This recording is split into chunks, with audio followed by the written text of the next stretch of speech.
नमस्कार विद्यार्थी मित्र हो, होम फूड अँड मी चॅनलमध्ये तुम्हा सर्वांचं स्वागत आहे। आजच्या व्हिडिओमध्ये आपण छत्रपती शिवाजी महाराज यांच्याविषयी भाषण पाहणार आहोत।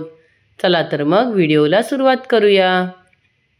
सह्याद्रीच्या कुशीत एक हिरा चमकला, सह्याद्रीच्या कुशीत एक हिरा चमकला, भगवा टिळा चंदनाचा शिवनेरीवर प्रगटला।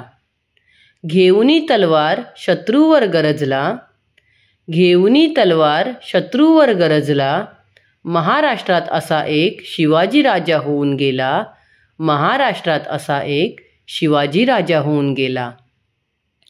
सर्वप्रथम महाराष्ट्राच्या मातीचा मानबिंदू, स्वराज्य संस्थापक, रयतेचे राजे शिवाजी महाराजांना माझा मानाचा मुजरा। सन्माननीय व्यासपीठ, आजच्या कार्यक्रमाचे अध्यक्ष, प्रमुख पाहुणे, वंदनीय गुरुवर्य आणि माझ्या मित्रमैत्रिणींनो, 19 फेब्रुवारी 1630 या सोनियाच्या दिनी शिवनेरीवर तोफांचा कडकडाट झाला, सनई चौघडे वाजले, साऱ्या आसमंतात आनंदाची उधळण झाली। या थोर दिनी माँसाहेब जिजाऊंच्या पोटी बाळ शिवाजीचा जन्म झाला।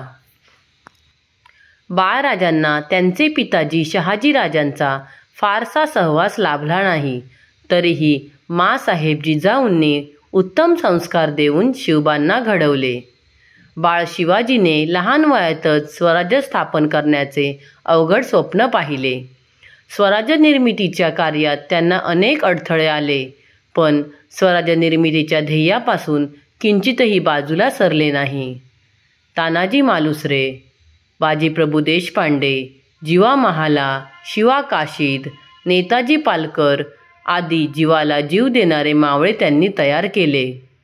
स्वराज्य स्थापनेची प्रतिज्ञा, स्वराज्याचे तोरण, गड आला पण सिंह गेला, प्रतापगडावरील पराक्रम, आग्र्याहून सुटका व शाहिस्तेखानाची फजिती असे अनेक प्रसंग त्यांच्या शौर्य, पराक्रम आणि मुत्सद्देगिरीची महती पटवून देतात।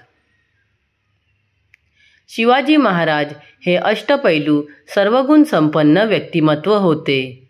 आपले अवघे आयुष्य त्यांनी प्रजेच्या कल्याणासाठी खर्च केले।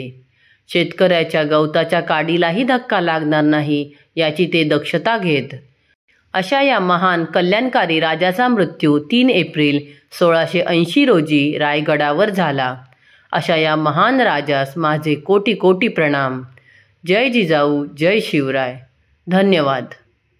मित्रांनो, जर तुम्हाला छत्रपती शिवाजी महाराजांविषयी चारोळीसहित लिहिलेलं भाषण आवडलं असेल तर व्हिडिओला लाईक, शेअर आणि माझ्या चॅनलला सबस्क्राईब करायला विसरू नका।